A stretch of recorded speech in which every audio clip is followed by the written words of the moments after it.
de esta clase.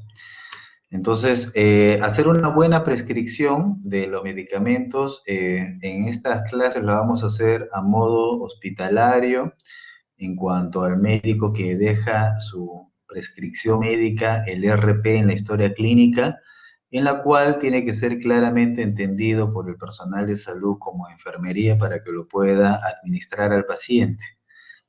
Entonces, eso es uno de los objetivos claros de esta práctica y desde ya les enseño en qué consiste, ¿ok? Para que ustedes luego procedan a hacerlo, ¿no? En esta práctica siempre se les va a acceder a ustedes a hacer la prescripción terapéutica en la pizarra de los diferentes casos clínicos y todo va a empezar simplemente escribiendo el término RP y luego van a empezar a enumerar, ¿cierto? En numeración 1, por ejemplo, se me ocurre colocarles, a ver, algo simple, el ibuprofeno, ¿ok? Entonces, escribimos el nombre del medicamento, que es el nombre farmacológico, en este caso ibuprofeno, ¿ok? Ahí lo están viendo. Luego de haber escrito el nombre farmacológico, van a escribir la dosis en la que se presenta este medicamento, que este medicamento viene de 400 miligramos, ¿ok? Y que al mismo tiempo está relacionado con la dosis que van a indicar. Y en cuanto a dicha dosificación, aquí a continuación ustedes lo que pueden escribir es, a ver un momento, lo que pueden escribir es una tableta vía oral,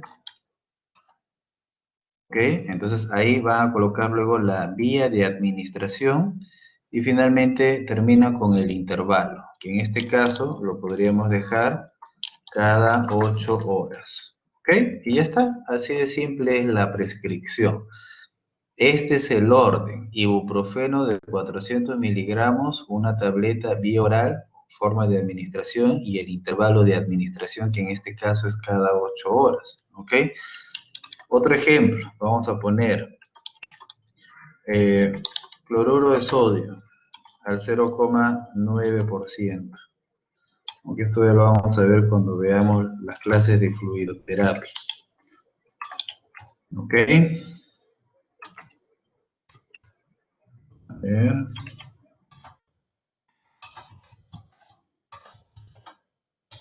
Ya.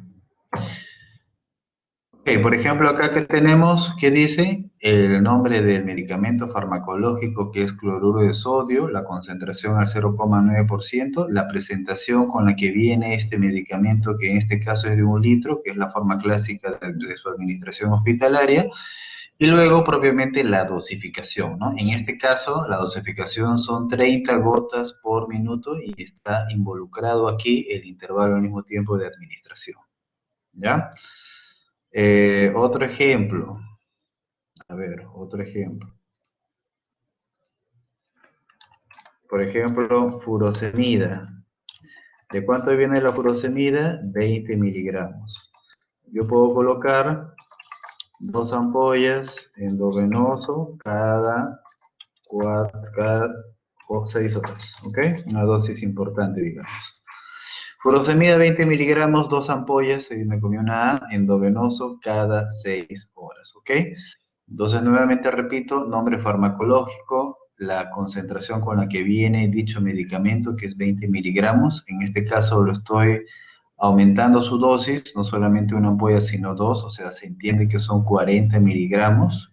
Yo no voy a escribir furosemida 40 miligramos, voy a escribir furosemida 20 miligramos, 2 ampollas, la vía de administración y finalmente el intervalo. ¿Listo? ¿Está claro? Así es como se va a prescribir en la terapéutico, lo van a enumerar 1, 2 y 3. Ahora, para yo poder hacer esta prescripción terapéutica, previo a ello, que es con lo que se comienza, pero eso solamente se supone que estamos haciendo un repaso muy escueto, muy sucinto, muy dirigido, tienen que escribir los diferentes diagnósticos. El diagnóstico 1, el diagnóstico 2, el diagnóstico 3, etcétera, ¿ya?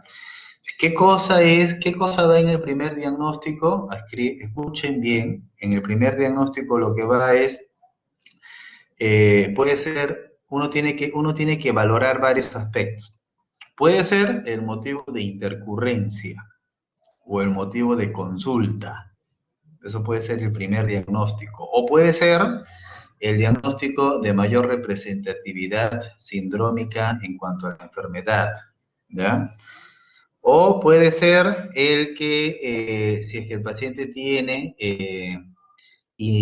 condiciones que afectan sus funciones vitales, evidentemente ese será el diagnóstico de mayor compromiso, que por su gravedad se vuelve el primero, ¿ya? Por ejemplo, un shock.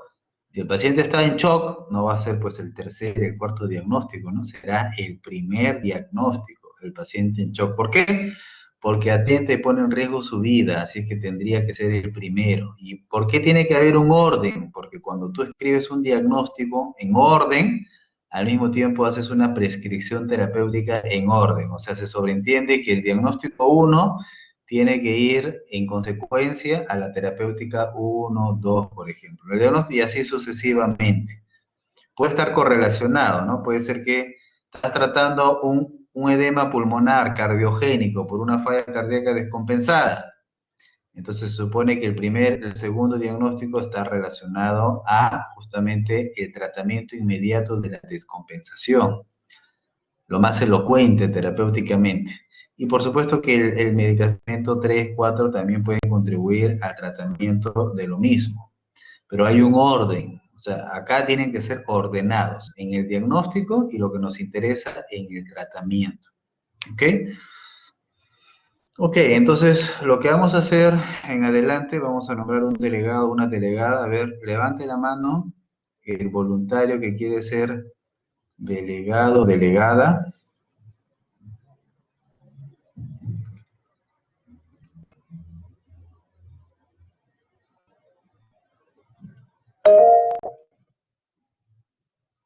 Ok, Lucero, nuestra delegada.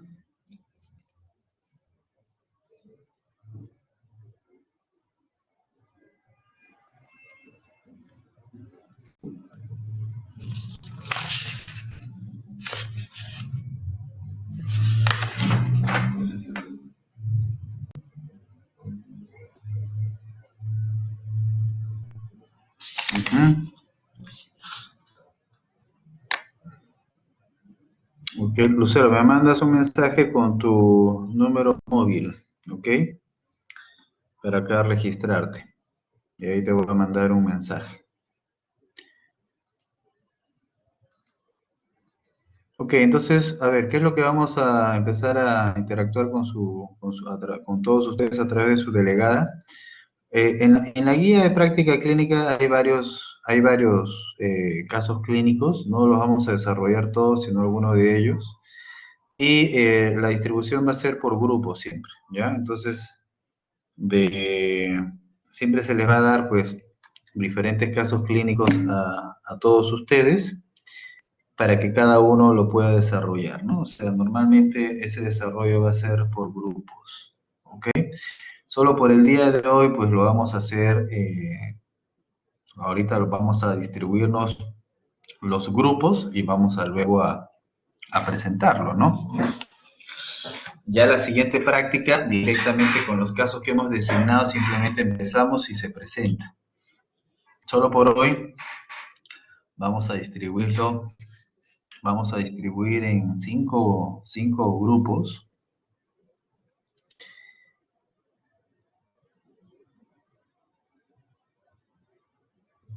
Ok, vamos a distribuir 5 grupos. A ver, un momento, de una vez lo vamos a hacer. Para que empiecen a presentar estos casos clínicos y la intervención terapéutica, ¿no? Yo ya sé que ustedes han venido, como siempre, estudiando perfectamente todo, así es que los voy a escuchar.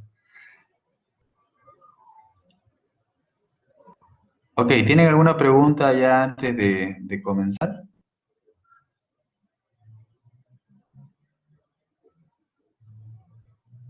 ¿Ninguna? Ok,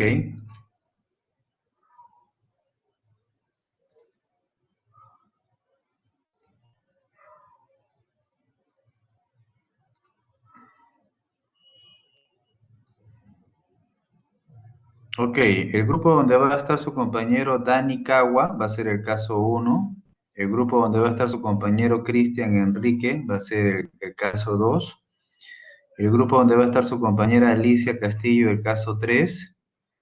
El grupo donde está su compañera Andrea Espinosa va a ser ahora el caso, a ver un momento,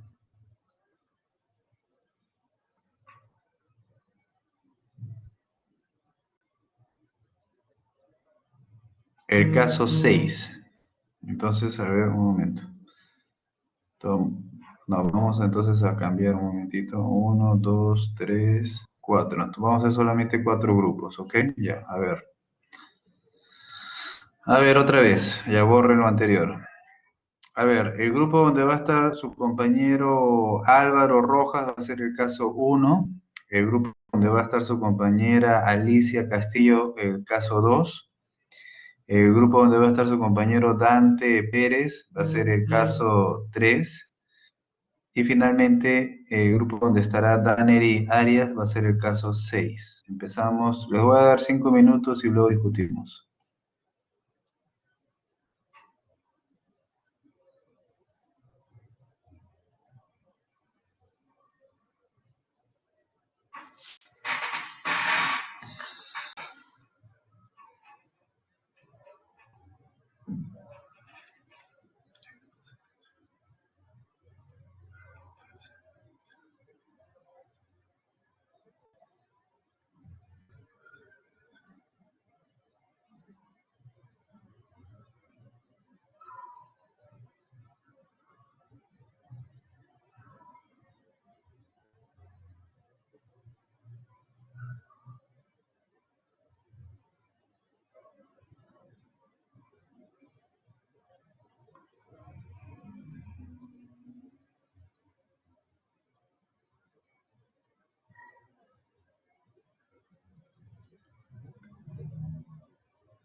donde se le debe de dar al paciente opioides potentes, ¿no?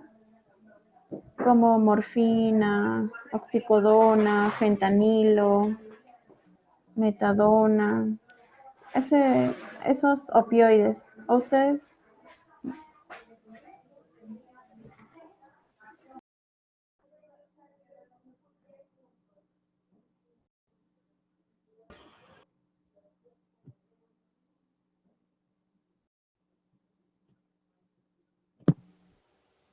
Me parece que se cerraron los grupos. Se escucha en el grupo de Muy bien. Sí, se cerraron los grupos. se cerró los grupos. Ok, a ver, levante la mano los del grupo uno, por favor.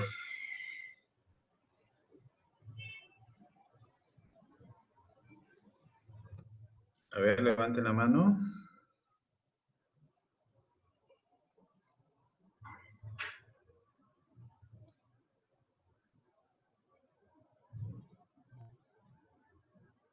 Ok. A ver, Álvaro, lee el caso uno, por favor.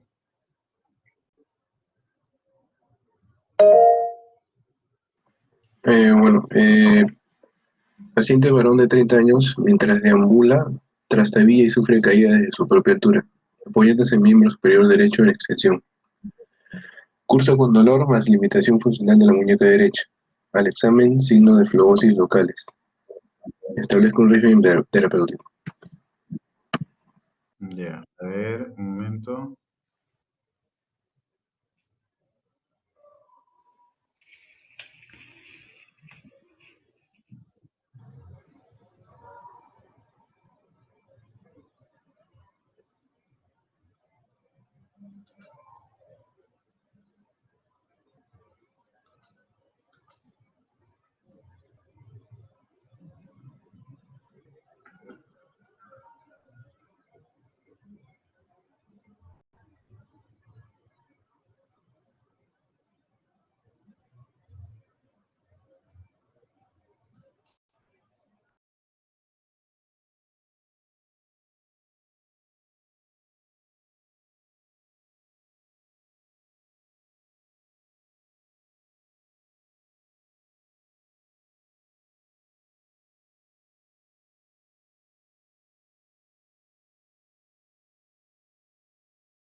Muy bien, Álvaro, escribe ahí tu diagnóstico, rapidito, en la pizarra.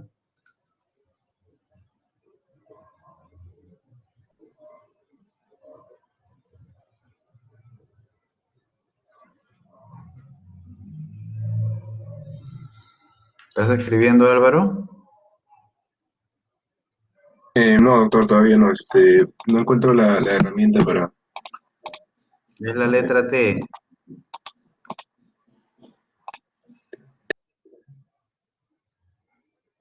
¿Ya la encontraste? No, no me sale para editar bueno, ahorita en este momento no me sale para editar la pizarra, solo me sale para hacer zoom y nada más. Ya, entonces Todavía reconéctate. no... ¿Cómo? No, Reconéctate. tienes que ponerlo como moderador. Ajá, Ah, verdad, para me había poder olvidado. editar la pantalla. Tienen razón, tienen razón. Verdad, me había olvidado. Bueno, moderador, presentador, ¿no? Ujú.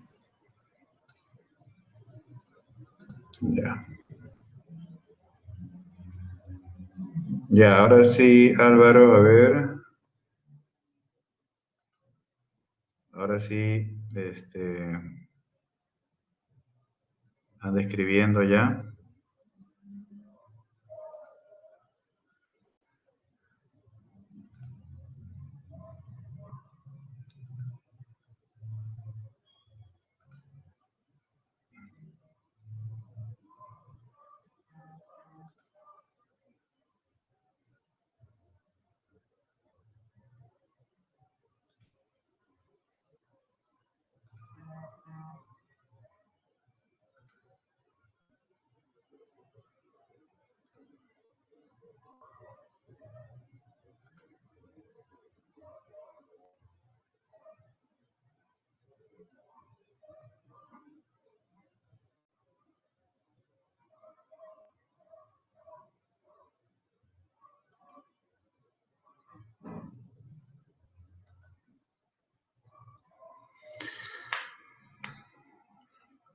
A ver, Álvaro, a ver ya, necesitamos ver.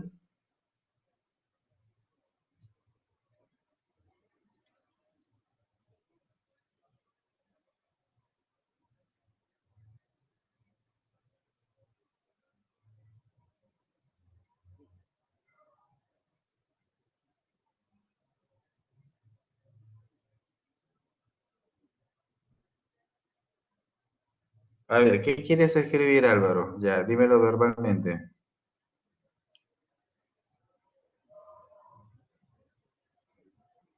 Ok. A ver, Dani, a ver, escribe tú ahora.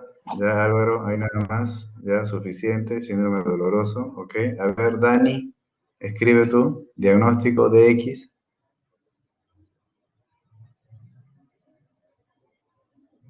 Ahí está, doctor.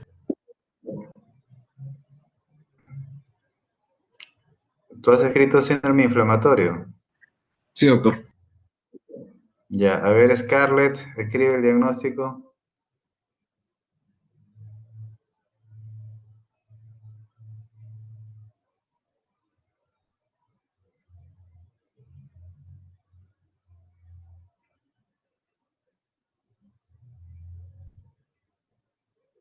Scarlett,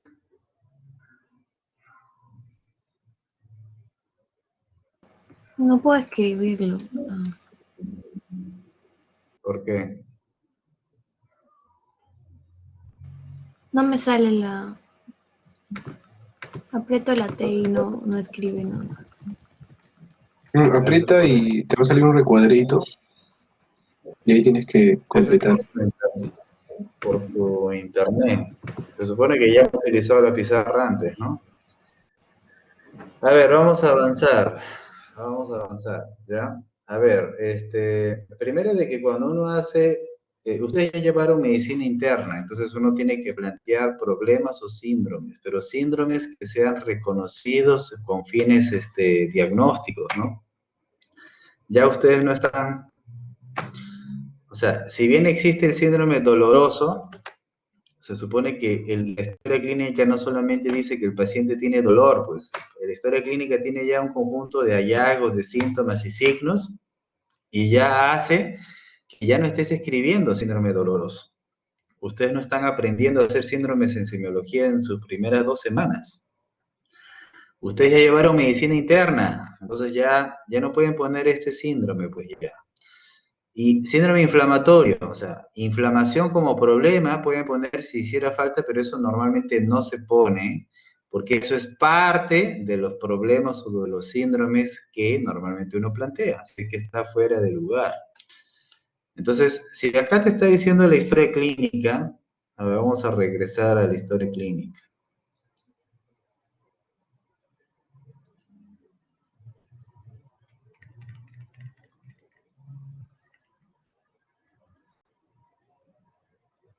Que el paciente sufre un trauma por una caída desde su propia altura y que cuando lo examinan tiene síndrome, signos de flebosis, ¿ok?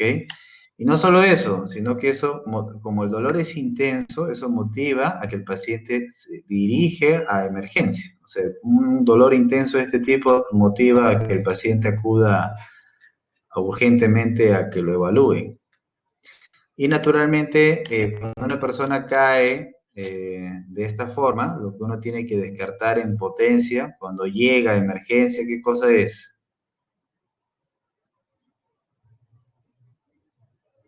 A ver, ese grupo 1.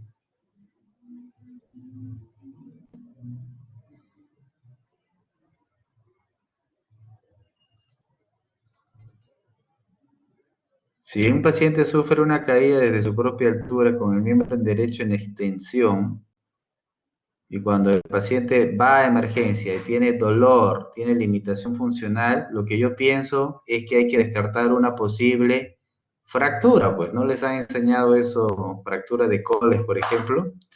Entonces yo tengo que descartar una fractura, ¿ok? Pero para una fractura clínicamente hay una triada, ¿no? Dolor, limitación funcional y deformación, que en este caso no hay. Así es que yo puedo poner descartar fractura, pero mi diagnóstico clínico no va a ser necesariamente una fractura probable, no, porque no tiene la triada, pero sí, si es que tiene esta historia clínica de este trauma mecánico con inflamación, mi diagnóstico será simplemente una contusión, nada más. Contusión de la muñeca derecha y, o por supuesto, que a descartar una fractura y nada más. Ese es el diagnóstico y con eso ya paso al RP. Entonces, en el RP, Andrea, ¿qué cosa podrías decirnos en el RP? A ver, acá te voy a dar una opción. Escribe ahí igual. ¿Qué escribirías de tratamiento? Escribe ahí tu RP. A ver, escríbelo, Andrea.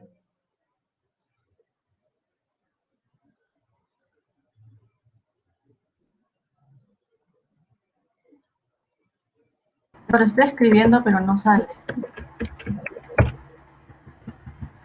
O sea, tú escribes y luego cuando le das clic en otra parte de la pantalla recién sale.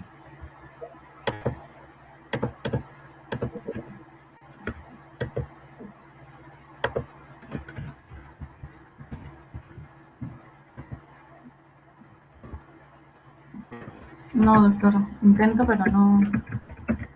A ver, Carol, escribe en la mitad superior de la pantalla, Luigi escribe en la mitad inferior. A ver, los dos.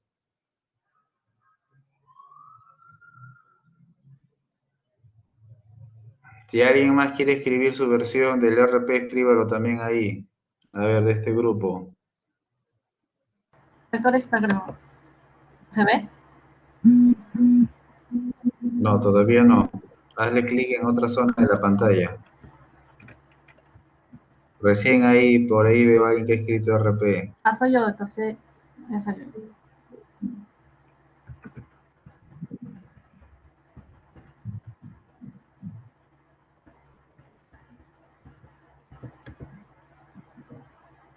Ya traten de no sobreponerse. Con el puntero, con la flecha, muevan su indicación, muevan el que está escribiendo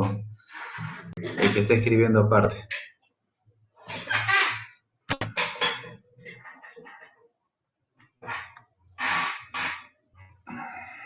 Ya, sigan escribiendo, sigan escribiendo.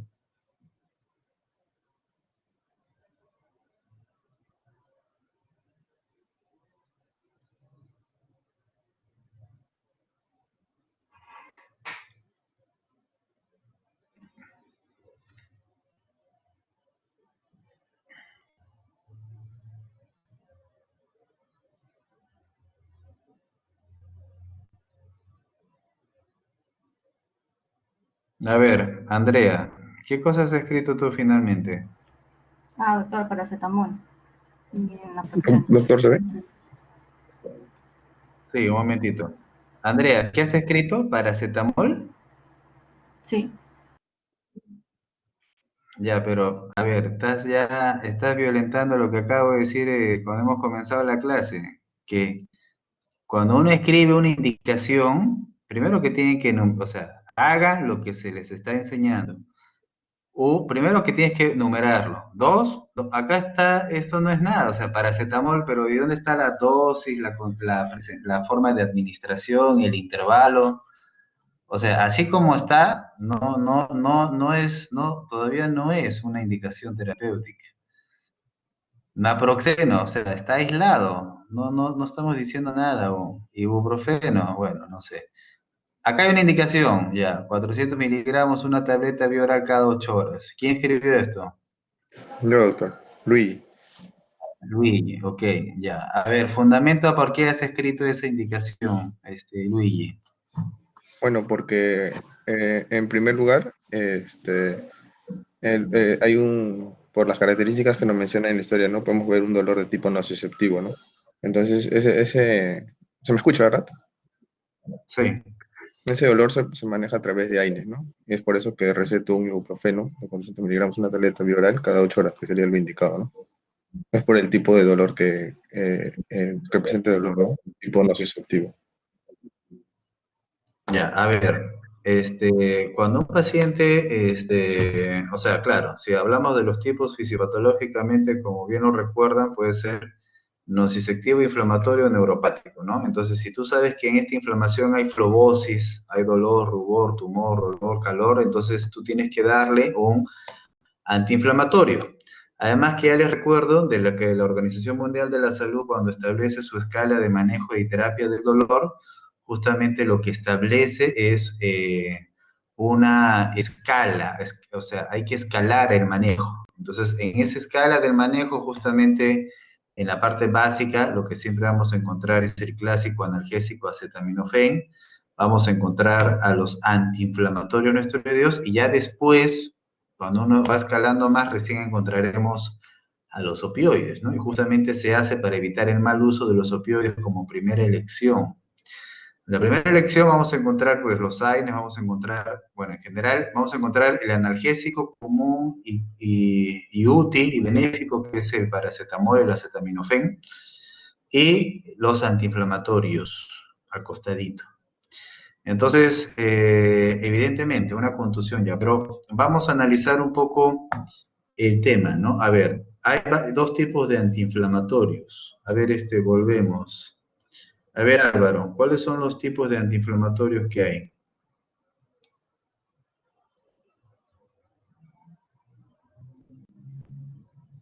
Álvaro, ¿no está Álvaro? A ver, Andrea, ¿qué nos dices?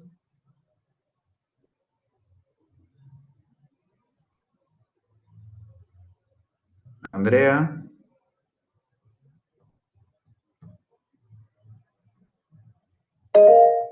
A ver, Dani Kawa, ¿qué nos dices? Tenemos a los corticosteroides a los corticoides y los antiinflamatorios no esteroideos. No, ¿qué tipo de antiinflamatorios no esteroideos tenemos? Dije. Ah, bueno, los que inhiben a la COX-1 y los que inhiben a la COX-2, ¿no?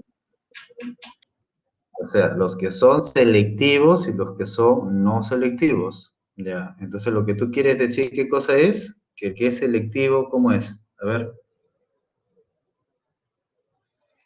¿El selectivo cuál es?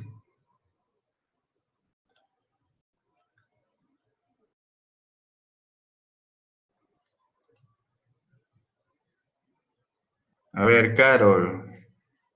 Carol Alcántara. A ver, ¿qué pasó acá un momento? Ok, ahora sí. A ver, a ver, Carol, ¿cuáles son los antiinflamatorios selectivos? Los que son para COX-2. ¿Ya? ¿Cómo se llaman esos? Los COXIBs. Dame un ejemplo. ¿Y qué diferencia tienen con los no selectivos? Desde el punto de vista ya de efectos, etcétera. Se supone que yo para indicar un medicamento tengo que reconocer cuál es su mecanismo de acción, cuáles son sus efectos, cuáles son sus efectos adversos, si es que el paciente tiene más riesgo de hacer efectos adversos o no. Se supone que tengo que saber eso. Por eso repito, a ver, ¿te escucho? Ahorita no lo recuerdo bien, doctor. A ver, que no-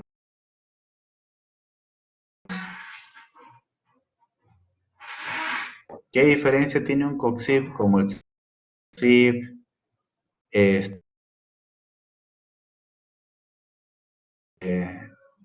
el etoricoxib? ¿Qué diferencia tiene con un AINE? ¿Qué diferencia tiene?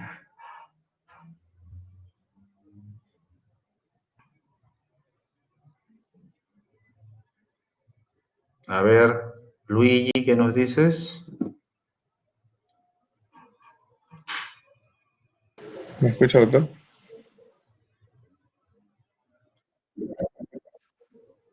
Aló. Sí, sí, sí, te escucho. Bueno, la diferencia de, como mencionaba, de los selectivos, la COX-2 o la COX-1, en el COX-2 tenemos a los que, bueno, a diferencia de los AINES o el problema principal del otro grupo es sus posibles efectos secundarios, ¿no? Como problemas renales, hepáticos que puede causar, ¿no? Y los problemas gastrointestinales, que son la diferencia que son características de los AINES, ¿no? A diferencia de los COXIP dos. ¿Me escuchó? Ok, a ver, los antiinflamatorios no esteroideos, sí. Los antiinflamatorios no esteroideos en general, ya ustedes saben que inhiben prostaglandinas, ¿cierto? Prostaglandinas, por ejemplo, intervienen en la protección de la mucosa gástrica como la prostaglandina E2. Ese efecto inhibitorio es justamente con los inhibidores de la ciclooxigenasa tipo 1, que justamente son inhibidores selectivos. O sea, en otras palabras, esos no selectivos tienen un mayor potencial gastrolesivo. Ok, ¿me escuchan ahorita? Sí, ¿no? Sí, pero me he En entrecortado. cambio, los COXIPs, que son los selectivos, por ejemplo, renales, en las que también se puede ver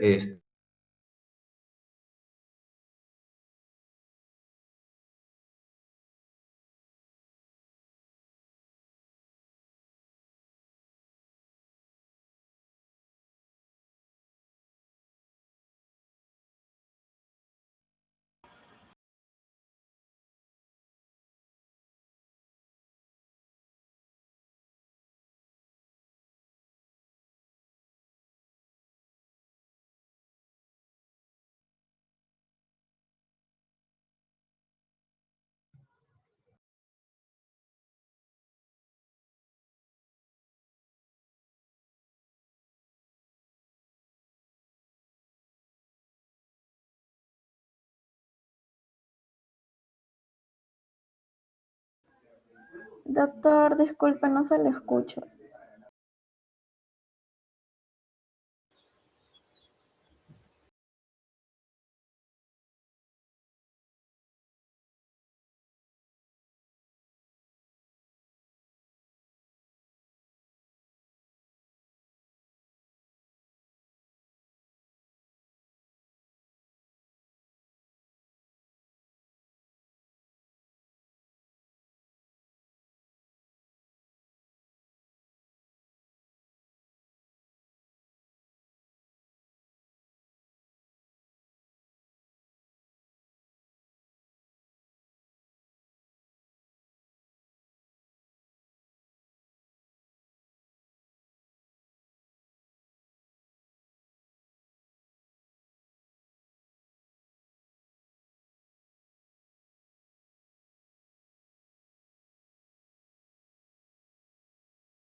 Muy bien, ahora sí.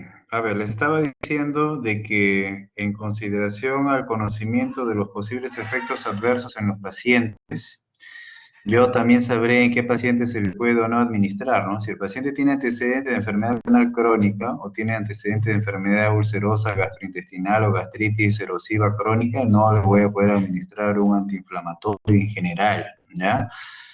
Si bien podría yo pensar en darle un antiinflamatorio no selectivo, igual la en general es de que si tiene esos antecedentes el paciente debería de evitar el uso de antiinflamatorios no esteroideos. Entonces, lo otro que tienen que poner en consideración es que un paciente que tiene este trauma mecánico de contusión y que llega a emergencia y le estamos por descartar una fractura, se entiende que tiene un dolor intenso, limitante, y no le vamos a dar pues una administración oral de un medicamento, porque por principio de biodisponibilidad, por vía oral, vamos a tener menor concentración sérica del medicamento. Por lo tanto, yo tengo que favorecer, esa sería la respuesta, la biodisponibilidad del medicamento. Y si voy a favorecer la biodisponibilidad del mismo, yo tendría que darle algo por vía parenteral. Entonces, por vía parenteral, ¿qué cosa le podría dar? Le podría dar, por ejemplo, ¿qué antiinflamatorios tenemos por vía parenteral? Por vía endovenosa o por vía intramuscular. Tenemos, por ejemplo, el diclofenaco, ¿ok? Tenemos el ketorolaco también. Entonces acá podemos poner, por ejemplo, diclofenaco, 75 miligramos, puede ser endovenoso o intramuscular. Ok, una ampolla, entonces, intramuscular. Y cuando yo quiero administrar algo en ese preciso momento, a veces agrego la palabra STAT para que se haga justo en ese momento. Y lo que yo agregaré aquí es lo que ya hemos dicho según la recomendación de la OMS, es de que yo puedo utilizar analgésicos, como cuáles, como el paracetamol. O sea, en un paciente ya está claro que su indicación es el antiinflamatorio.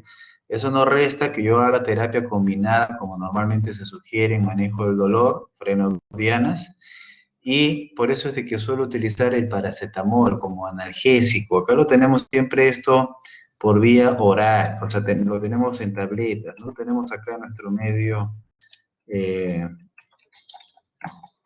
forma parenteral, ¿ya? Entonces, paracetamol, 500 miligramos, vía oral cada 8 horas, ¿ok? Una tableta.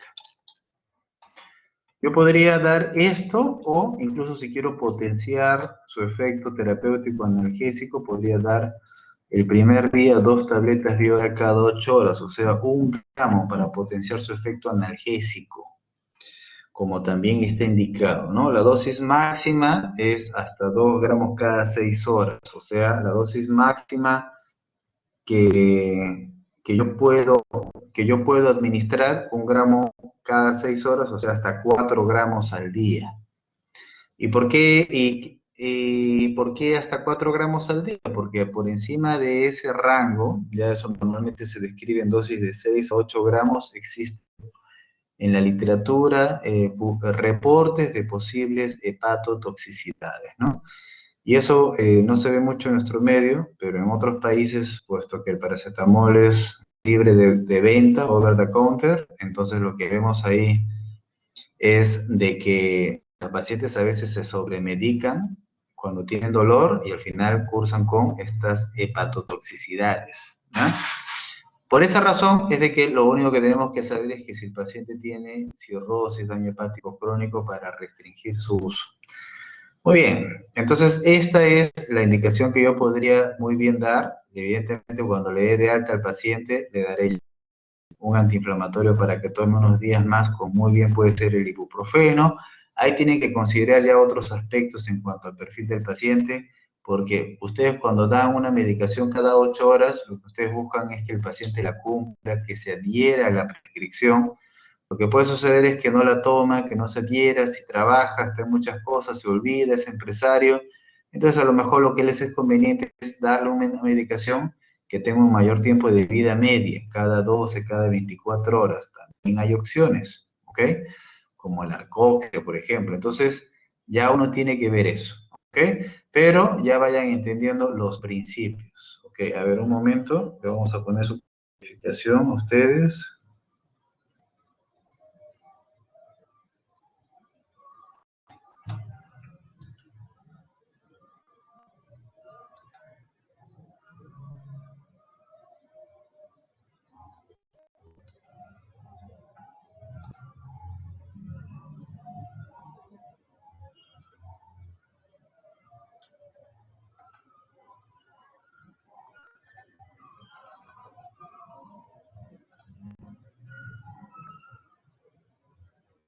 Vayan levantando la mano el grupo 2, por favor.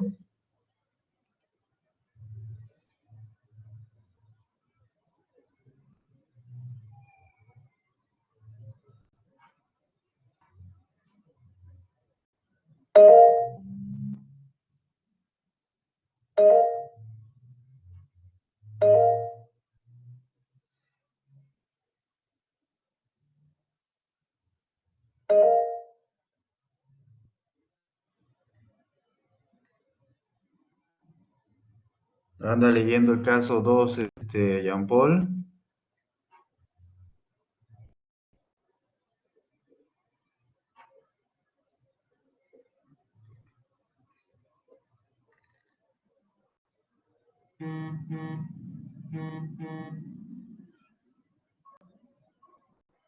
Jean Paul.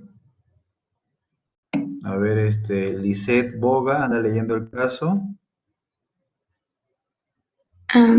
Sí, doctor, ¿me escucha?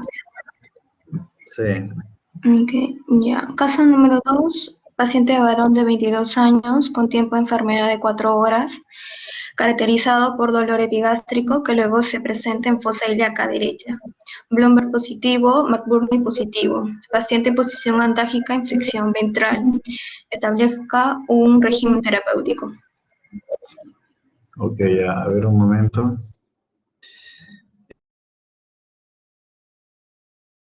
No sé por qué hay algunos de ustedes que no están en la...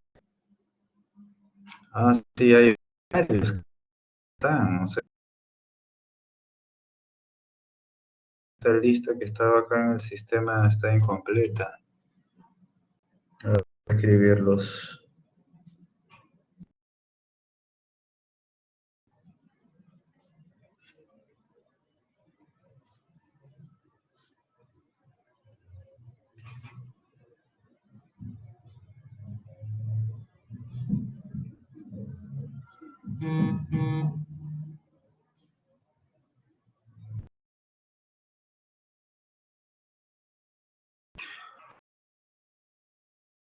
Muy bien, a ver.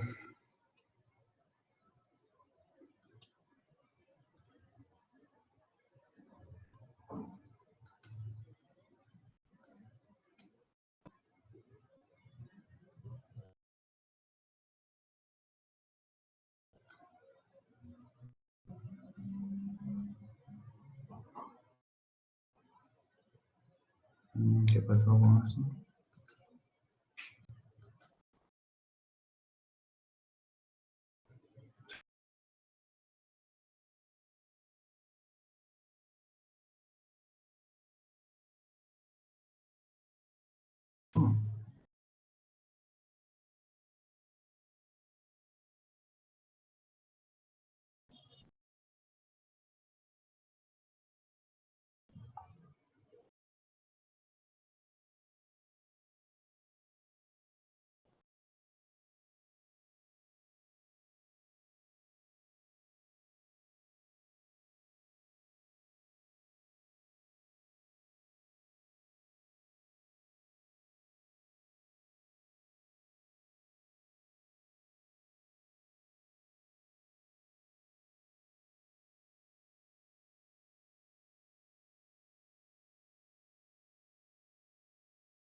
Ok, a ver, Lisette, a ver, escribe en la pizarra tus diagnósticos y el tratamiento, ¿ya?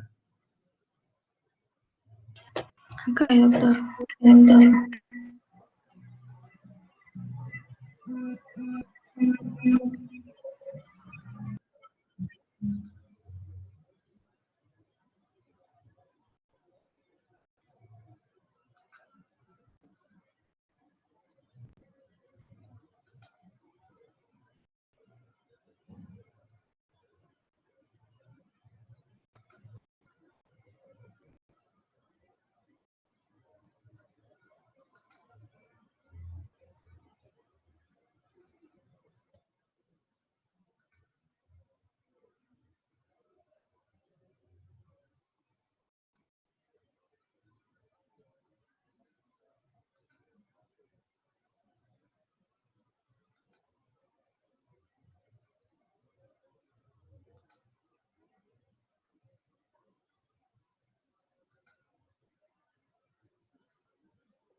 Ok, ¿y el tratamiento? Para el tratamiento, ya.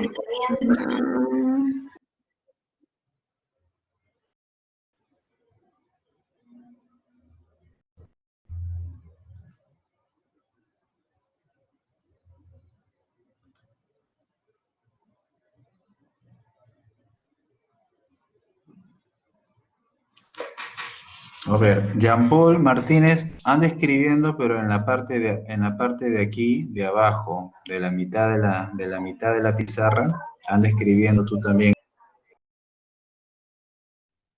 Ok, doctor. Está bien, doctor.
Ok, muy bien, tiempo suficiente.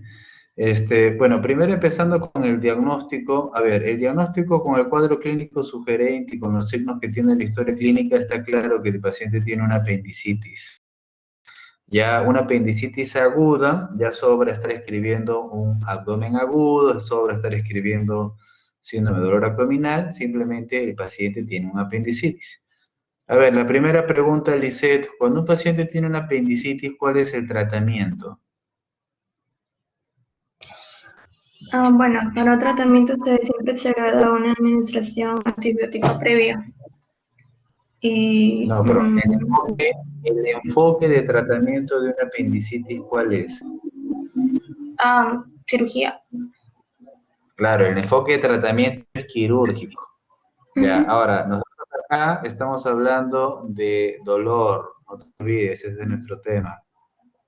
Entonces, cuando hablamos de dolor, ya, la pregunta sería, por ejemplo, acá tu compañero ha escrito tramal, una tableta cada 4 horas. A ver, al paciente debería dar terapia del dolor.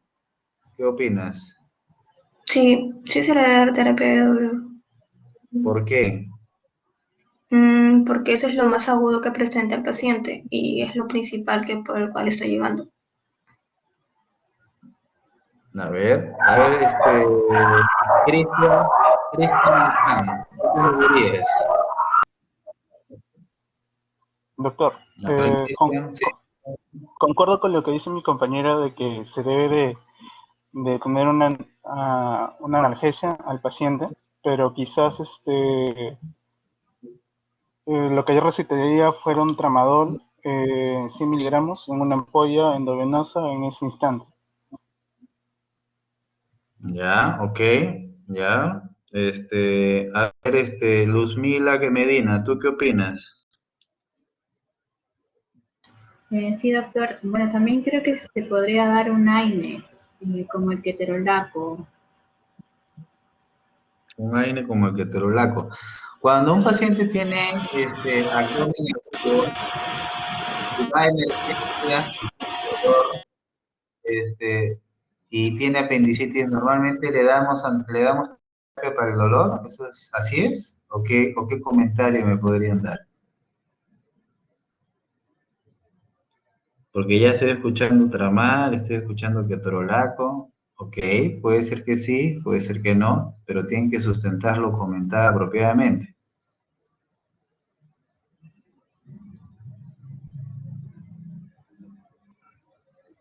A ver, Horacio, ¿qué nos dice? Horacio Collantes. Doctor, yo sé que para darle, sí se le da tratamiento antiinflamatorio a un paciente con apendicitis, pero siempre y cuando esté ya diagnosticado, el diagnóstico sea certero, porque si no podríamos enmascarar otros síntomas. Claro, ese es el comentario que tienen que dar todos ustedes en forma automática, ¿no? Un paciente que tiene abdomen agudo, en este caso con una apendicitis, bueno, como abdomen agudo sin diagnóstico de cuadro pendicular, está contraindicado dar una terapia analgésica, porque hoy no podemos, no lo diagnosticaríamos adecuadamente, clínicamente, por ejemplo. Está contraindicado. Puede ser una pancreatitis, puede ser una torsión intestinal, puede ser una isquemia mesentérica. Necesitamos clínica para poder diagnosticar. Entonces, mal haríamos en dar una terapia analgésica. En cambio, ya este paciente está diagnosticado y apendicitis diagnosticada es intervenida quirúrgicamente. Entonces, se entiende que está a la espera del llamado de la sala de operaciones para que se intervenga. Es una emergencia. Entonces, como tal, se supone que en las siguientes horas, hasta que se opere, sí que lo podría dar una terapia del dolor, puesto que recuerden de que un dolor de este tipo a nivel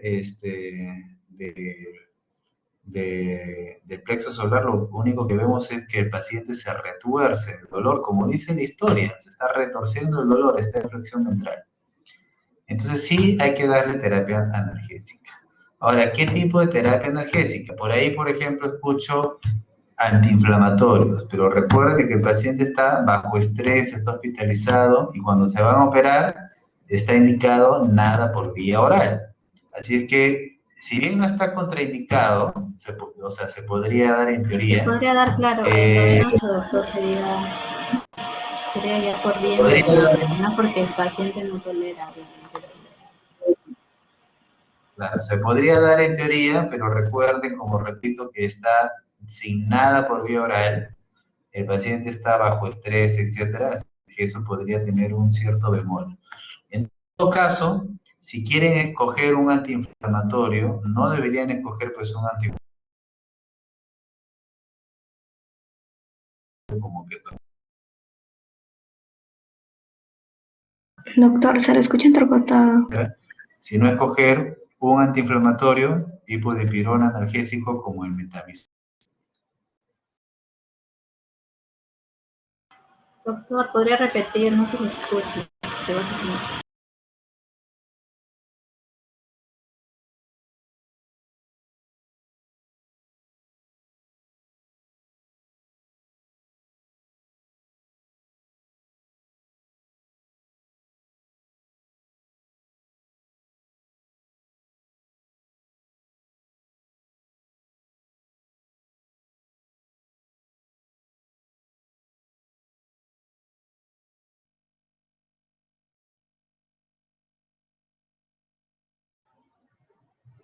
Ok, les estaba diciendo de que en todo caso, si es que uno quiere escoger un antiinflamatorio, tendría que, lo que uno suele escoger es uno tipo de dipirona como el metamizol, ¿ya? Sin embargo, recuerden de que la brecha que tenemos de tiempo para poder tratarlo efectivamente al paciente es corta, así que lo que vayamos a dar no es que luego lo vayamos a repetir si es que no le calmó el dolor, etcétera. ¿No? Si no le calmó el dolor, lamentablemente no abortaron el dolor y al final el paciente fue a sala con dolor. O sea, en otras palabras, tienen que escoger algo que sea francamente efectivo. Es como que tendrán una opción nada más. Entonces, cuando tenemos ese caso, podríamos, en forma particular, podríamos utilizar opioides por su potencia en consideración a la gravedad. Y además porque vamos a requerirlo solo en una dosis única. Entonces, si cogemos opioides, acá su compañero, por ejemplo, Jean Paul, pusiste tramadol, ¿no? Pero en tabletas. A ver, ¿cómo es esto, Jean Paul? Sí, doctor, ahí está mal, debía ser ampolla, doctor, endovenosa. Ya, Tramal 50 miligramos, se supone una ampolla subcutánea, pero le pones cada 4 horas.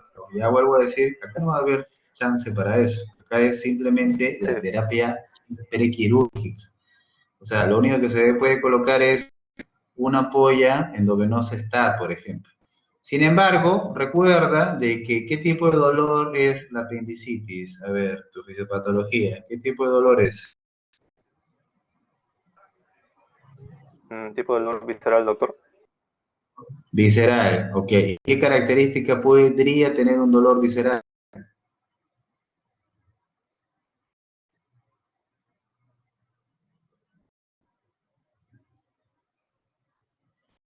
A ver, ¿quién me quiere decir? A ver, Alicia Castillo. No lo recuerdo, doctor.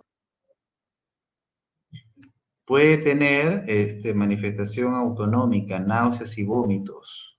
¿Y el tramar qué efecto adverso en potencia puede tener y qué es frecuentemente reportado? Náuseas. Entonces, mal Náuseas. haríamos en un tramar, mal haríamos, ¿ya? Para un dolor intenso como este.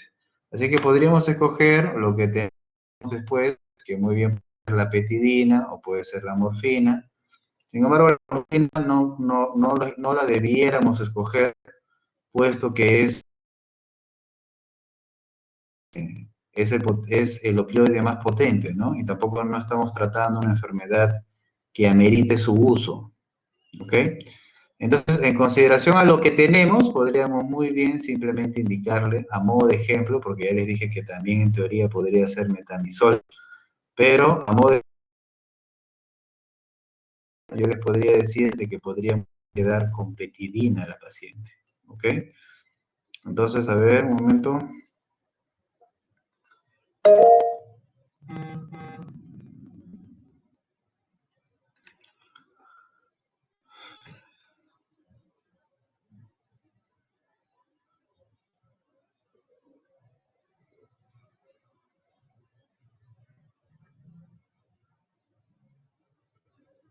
A ver, Vanessa Arauz, ¿me escuchas?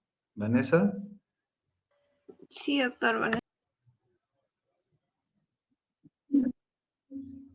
A ver, ¿qué efectos pueden tener los opioides?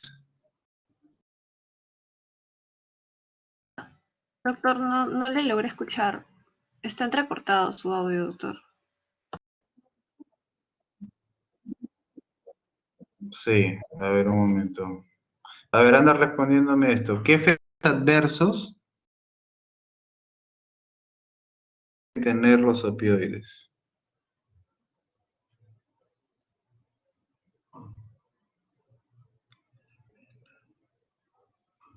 Ya, bueno, en general la mayoría de los opioides pueden dar somnolencia, efectos entéricos como náuseas, vómitos, estreñimiento, pero principalmente los dos primeros también dan confusión mental. Estos son a nivel global. Ok, muy bien. Claro, fijar el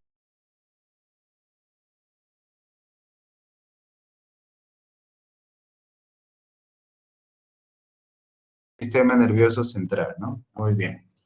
Ok, a ver un momento, vamos a arreglar el audio otra vez.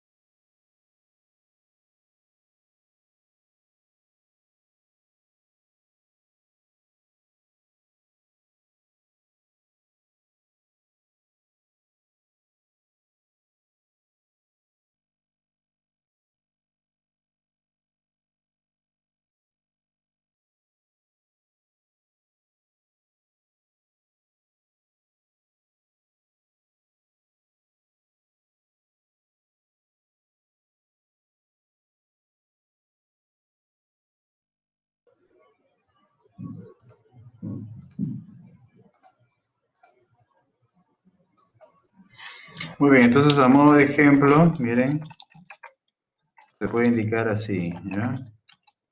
Cuando quieren manejar opioides.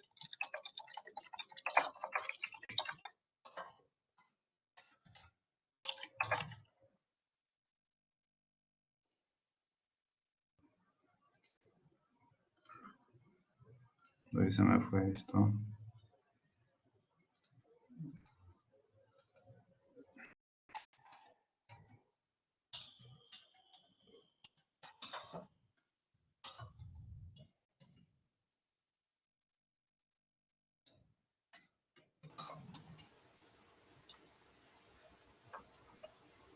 Doctor, una pregunta. A ver, un momentito. Ya miren, así, por ejemplo, la petidina viene de 50 miligramos, entonces esa ampolla tienen que diluirla porque solamente le van a administrar una parte fraccionada en 20 mililitros de cloruro de sodio y de ahí le van a administrar la cuarta parte, ¿ya? Cuando utilizamos morfina, que ya no sería este caso, ¿ok? Pero podríamos utilizarla. Normalmente ahí la morfina, por si acaso, de 10 miligramos, la dosis de 0,15 miligramos por kilo, ¿ok? Entonces supongamos que queremos darle a un paciente 100 miligramos, entonces igual haremos. También vamos a tener que diluirla, solo que en este caso, por lógica, claramente la podríamos diluir en cloruro de sodio al 0,9%, y la administraríamos, bueno, no hace falta escribir administrar, le podríamos poner los 7 mililitros endovenoso de STAT, o condicional al dolor, así podría quedar la indicación. ¿Ok?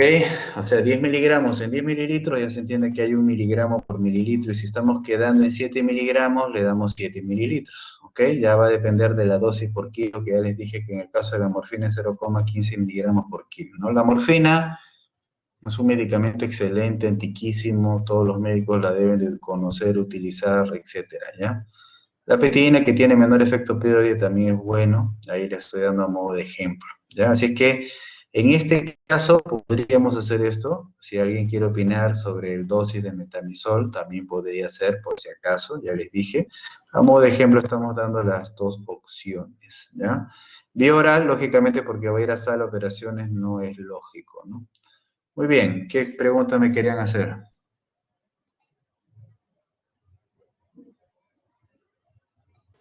Doc, y con el resto de lo que se ha diluido, ¿se le puede poner después? Si es que no le pasa el dolor.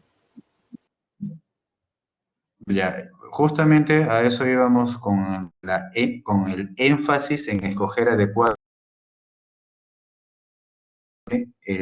la terapia analgésica. Es improbable que a un paciente que le pongan opioides para una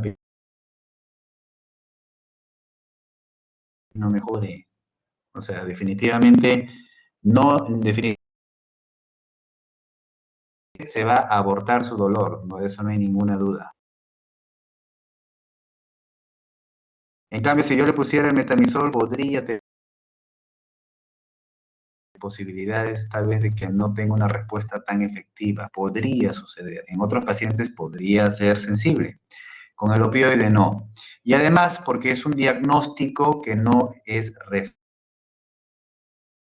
hay diagnósticos que sí son refractarios al manejo de luz. Levanta a ver para la próxima clase este tema del internet también. Levante la mano el grupo 3, baje la mano el grupo 2.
Muy bien, a ver, Isaac, lee el caso 3.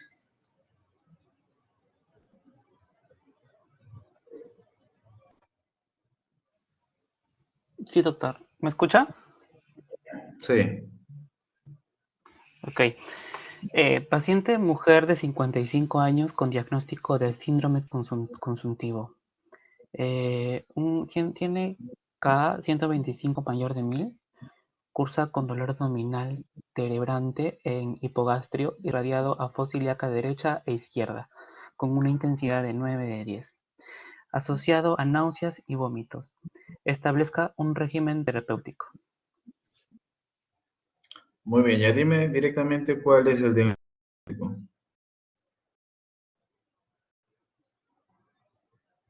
O cuáles son los diagnósticos. Bueno, yo estoy pensando en este caso que la paciente presenta un abdomen agudo y posiblemente la causa sería el cáncer de ovario. Un abdomen agudo es cuando un paciente tiene signos de irritación peritoneal. ¿Ya? o cuando o cuando el paciente tiene un dolor abdominal intenso, eh, pero que igual tiene que tener hallazgos al examen físico, ¿no? O sea, este cuadro no es necesariamente un cuadro del abdomen agudo, porque si bien no dice acá tiempo de enfermedad, que normalmente no dice el tiempo de enfermedad, pero con todo el repertorio de datos que tenemos acá, al final podemos llegar a un diagnóstico, ¿no? Ok, en efecto, sí, la paciente tiene un cáncer de ovario, ¿ya? O sea, ese es el diagnóstico, ¿no? Tiene el biomarcador de adenocarcinoma mucinoso, tiene, como otro diagnóstico, tiene también, como ya está escrito en la historia, el síndrome consultivo, y como en realidad, segundo diagnóstico, porque ese podría ser el tercero, en importancia, ¿cuál es el que falta acá? ¿Qué diagnóstico falta decir aparte del cáncer de ovario y del síndrome consultivo? A ver, Lucero Ames, ¿qué dices?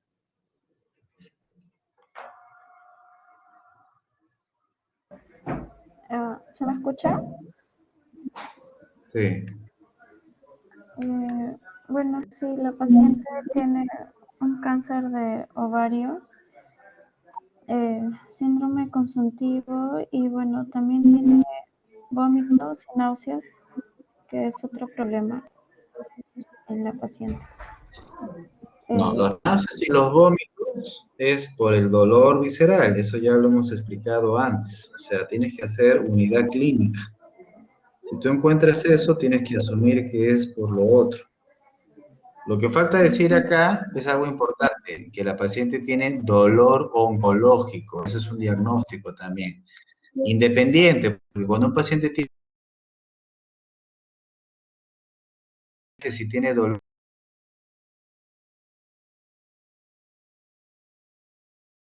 sabe que tiene un perfil, que es un dolor refractario. Por eso es que, ¿cuál es la indicación terapéutica acá?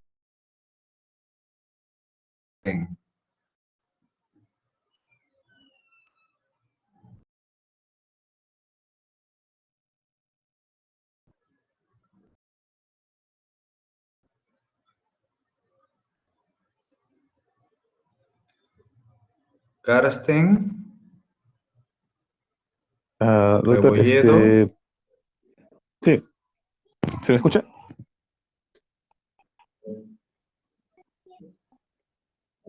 ¿Se me escucha? Sí, ¿No se me escucha? Ah, ya. Ah, sí se te escucha. Sí se te escucha. bueno, el régimen terapéutico con el dolor podría ser esto a la intensidad que es muy intenso, podría ser un opioide con un analgésico.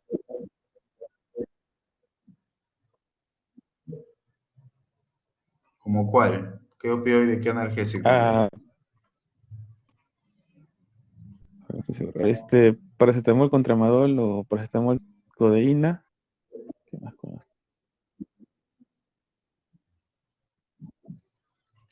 A ver, ¿qué hemos dicho del tramadol? Que puede producir náuseas y vómitos. ¿Y qué cosa es lo que tiene el paciente? No sé si Náuseas y vómitos. Ok, ya, ok. El paciente tiene un dolor oncológico importante. Se supone que la gradación de escoger mi terapia tiene que estar relacionado con la gravedad de la enfermedad. A ver, ¿qué opinas, Ismael Mendoza? Sí, doctor. En este caso tendríamos que darle un opioide fuerte. Cogería la morfina. ¿Cuál? La morfina, Pero doctor. claro, pues, lógico, ¿no? Si la paciente tiene dolor, sí, muy bien. Si tiene dolor oncológico y es refractario, escogemos la morfina, le damos como hemos puesto antes, en el ejemplo, 0,15 miligramos por kilo y listo. Sí se le puede agregar un analgésico, ¿no? ¿Cuál, por ejemplo, Ismael? Ibuprofeno, doctor. Se le puede agregar. El ibuprofeno, cuando lo describimos, es un antiinflamatorio.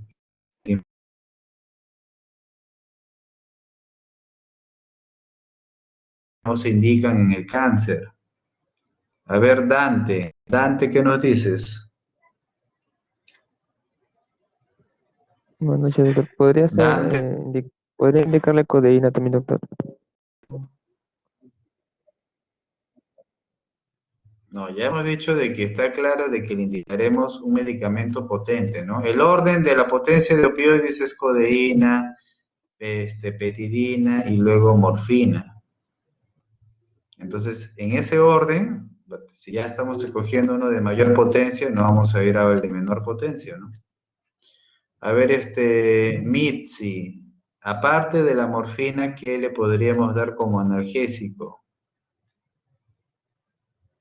Una aspirina, doctor. Aspirina. El aspirina es un anti.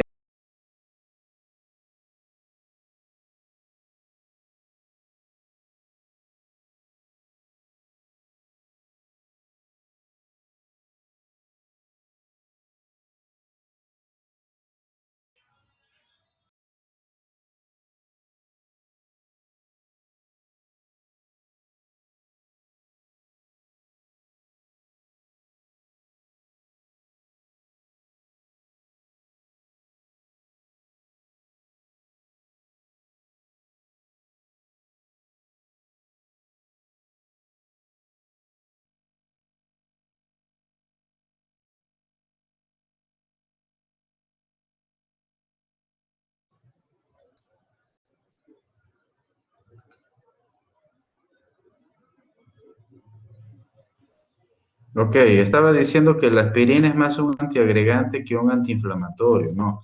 ¿Qué analgésico estamos diciendo que se asocia como terapia combinada desde el comienzo?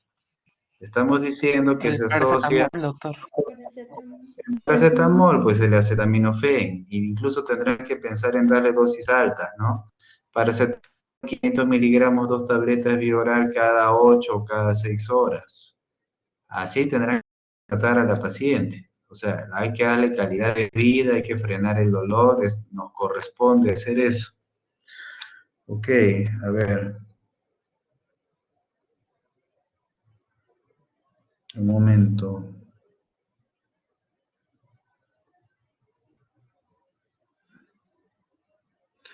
Ok, a ver, y para terminar, el grupo, el último grupo, baje la mano este grupo, levante la mano el siguiente grupo.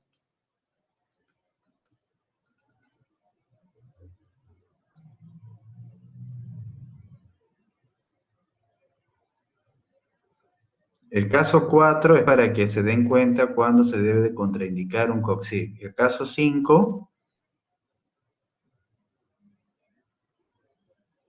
es igual para que vean cuándo se malindica un opioide, ¿no? Vamos al caso 6. A ver, baje la mano este grupo, levante la mano el grupo, el último grupo.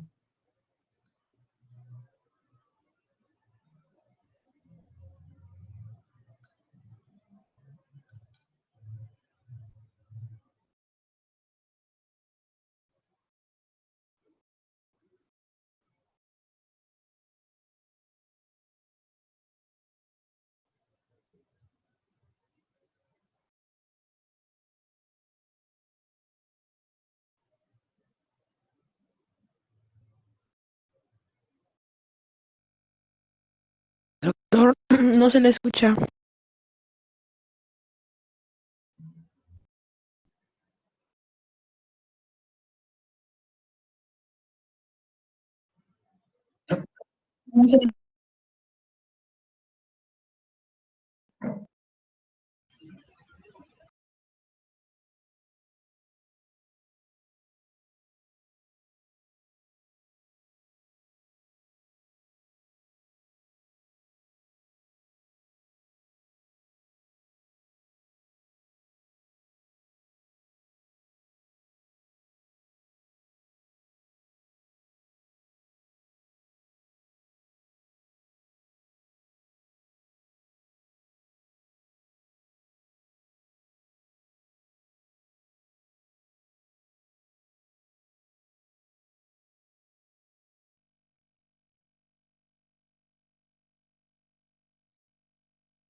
Muy bien, baje la mano este grupo, levante la mano el último grupo. Sí, doctor, somos el último grupo. Ya, a ver, Taneri, lee el caso, el último caso. Sí, doctor. Caso 6. El paciente varón de 30 años cursa con dolor tipo cólico en región lumbar izquierda irradiado a flanco abdominal ipsilateral y a región testicular.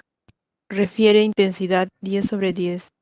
No presencia de hematuria, asociado a náusea y 2 episodios de vómitos. Muy bien. Ya, a ver, ¿cuál es el diagnóstico, Taneri? Cólico nefrítico. Muy bien. ¿Qué? Cólico nefrítico. Muy bien. ¿Por qué tiene cólico nefrítico? Porque hay un aumento en la presión intraluminal a nivel de ureter. No. ¿Qué características tiene la historia clínica para Ah, plantear cólico nefrítico? el dolor en la región lumbar que se irradia a flanco abdominal y se va también a región testicular.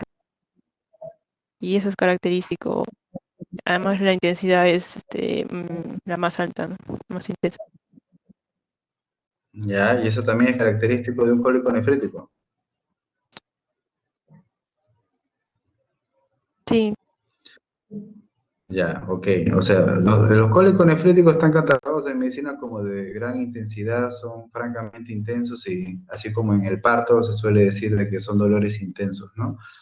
Lo otro que hay que decir clínicamente es que es un dolor tipo cólico, o sea, hay que empezar por ahí, y que es unilateral. Eso es lo que hay que decir, ¿ok? Lo otro es complementario, el tipo de irradiación que tiene, por si acaso, ¿ya? Entonces, cólico nefrítico, si tiene vómitos el paciente, Danieli. sí tienen. Han presentado 2 episodios. ¿Y por qué tendrá vómitos? Porque está asociado justamente a este tipo de dolor visceral que presenta el paciente. Porque es un dolor visceral, ¿no? Y tiene respuesta autonómica. A ver, Luz Jiménez, ¿qué tratamiento le darías?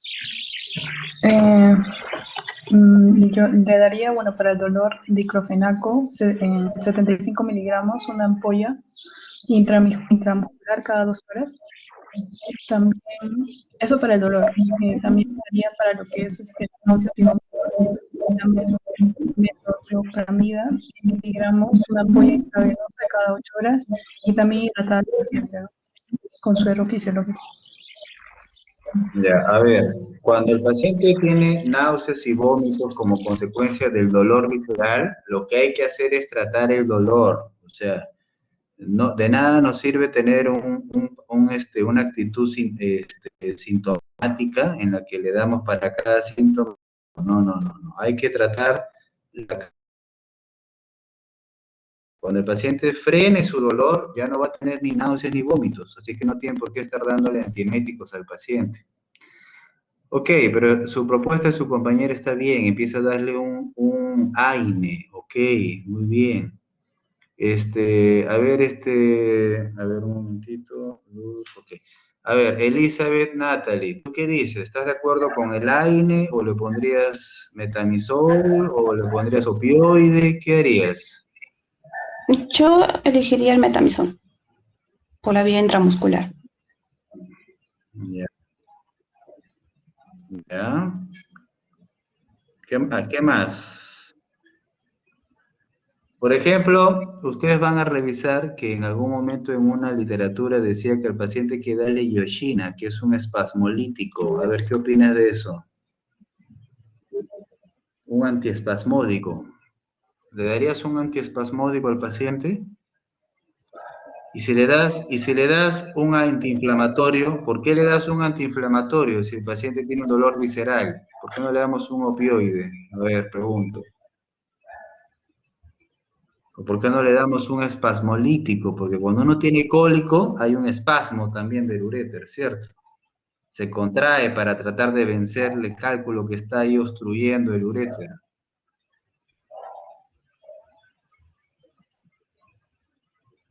A ver, Sandra Nagua, ¿qué nos dices? Yo sí había pensado en darle iosina por el hecho del tema del cólico. Usualmente la iosina se usa para cólicos de tipo renal o también si fuesen cólicos digestivos. Y en este caso, al ser un cólico nefrítico, se le podría brindar la iosina butirbromuro. En este caso serían 20 gramos en una ampolla por endovenosa y se puede asociar con un AINE, que en este caso sería un diclofenaco 75 miligramos. También una ampolla. Ya, por eso no viene en gramos, por si acaso, viene en miligramos. Miligramos. A ver, Giancarlo, ¿tú qué opinas? Ya escuchaste a tu compañero, ¿qué opinas? Sí, doctor, coincido con lo mismo, en darle un antiespasmódico y eso sería un AINES, ambos vía intravenosa. En este caso yo sería el ketorolaco, 60 miligramos de una ampolla intravenosa en el momento, ¿no? Para poder tratar el dolor. Y aparte también, como dijo usted, al tratar el dolor ya se inhibiría lo que es los vómitos y más que todo vómitos. Y aparte el ketorolaco también tiene un efecto antipirético. No, perdón, para tratar los mareos y los vómitos.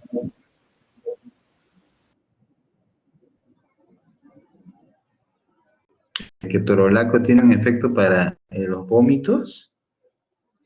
O sea, tratas el dolor, ya, el resto es secundario, nada más. A ver. ¿Karen Enríquez está? Sí, doctor. Ya, ¿en qué grupo estabas tú? En el último. Ay, ¿por qué me has levantado la mano? Levanté, doctor. Se desactiva. Estoy con problemas desde la mañana que se me activa y desactiva el micrófono igual. Ya, a ver, la misma pregunta. ¿Por qué un paciente tiene, ¿por qué un paciente tiene cólico? Porque hay contracciones o espasmos a ese nivel. Usted estaba hablando de la iosina, pero yo considero que la iosina sería mucho más efectiva si es que se utilizaría con otros fármacos, como usted lo mencionaba, el AINE, ¿no? Los AINES como el diclofenaco o el metamizol, o sea, porque para un cólico nefrítico, al ser tan potente la iosina sola no tendría mayor efecto, digamos así. Bueno, si un medicamento no tiene mayor efecto, entonces es porque probablemente sea inútil. Entonces probablemente hay que recapacitar sobre la indicación. A ver, hay cosas en medicina que a veces no han alcanzado el grado de evidencia médica como para simplemente basarnos en las guías clínicas y listo, como este caso. Así que esto tiene que tener más de juicio médico, manejo farmacológico, etcétera, ¿no? Los espasmolíticos clásicamente se habían indicado, pero esa indicación ya ha quedado en desuso y ha migrado a los antiinflamatorios no esteroideos. ¿Y por qué razón? Porque cuando un paciente tiene cólico, ¿por qué tiene cólico? Porque justamente hay una piedra que está en el uréter enclavada y está, al momento de no salir, está generando una presión. Por eso la cápsula de Bowman genera dolor cólico. Entonces, el tratamiento, ¿cuál será? ¿O cuándo es que se va a abortar ese dolor? Cuando desaparezca la obstrucción. O sea, lo que tenemos que promover es que el cálculo finalmente se elimine. Y para que se elimine, tenemos que fomentar la diuresis, o sea, hay que hidratar al paciente. Eso será el objetivo real. Cuando tú hidratas a un paciente, más bien estás favoreciendo la peristalsis del uréter. Así que cuando tú favorezcas la peristalsis y desciende ese cálculo, vas a generar dolor. Mientras desciende, duele. Entonces, definitivamente, por un lado, tienes que favorecer que el cálculo se elimine, pero por otro lado, tú tienes que evitar el dolor que tendrá el paciente. No un espasmolítico, porque más bien contraindicaría el manejo, sino más bien un antiinflamatorio. ¿Por qué un antiinflamatorio si tiene un dolor visceral? ¿Por qué no un opioide? Porque cuando el cálculo atraviesa la mucosa del uréter genera lesión, genera inflamación de la mucosa ureteral. Está clarísimo eso. Por eso es que cogemos un antiinflamatorio, diclofenaco, pero como el dolor es intenso, vamos un poco más allá en profundidad, en potencia terapéutica, que el ketorolaco, como por ahí alguien mencionó. Así es que bien haríamos en nuestra indicación 1, el ketorolaco, que por ahí empezamos, o el dolor, su ketorolaco 60 miligramos, una ampolla endovenosa STAT, y luego, STAT ponemos porque estas cosas estamos tratando en cuestión de minutos, no es que el paciente se va a quedar ahí. Al paciente le vamos a dar de alta en las siguientes horas y ya luego simplemente le haremos su antiinflamatorio oral. Y luego haremos la hidratación, ¿ok? Eso sería el tratamiento. Muy bien, hemos terminado. ¿Tienen alguna pregunta? Doctor, ¿y también es viable el uso de ketorolaco con metamizol para este caso? No, no porque ya los dos pertenecen a antiinflamatorios, no se combinan ambos. Son de diferente, una es dipirona, pero igual son el grupo de antiinflamatorios, no se puede combinar eso. Okay. O sea, mal se estaría haciendo, mal se estaría haciendo, ¿no? Ok, vamos a pasar a la distribución de casos y se preparan, por favor, ¿ya? Muy bien. Sería todo, hasta luego. Hasta luego, doctor. Hasta luego, doctor. Gracias, doctor. Hasta luego, doctor. Hasta luego, doctor. Gracias. Chao, chao. Gracias, doctor.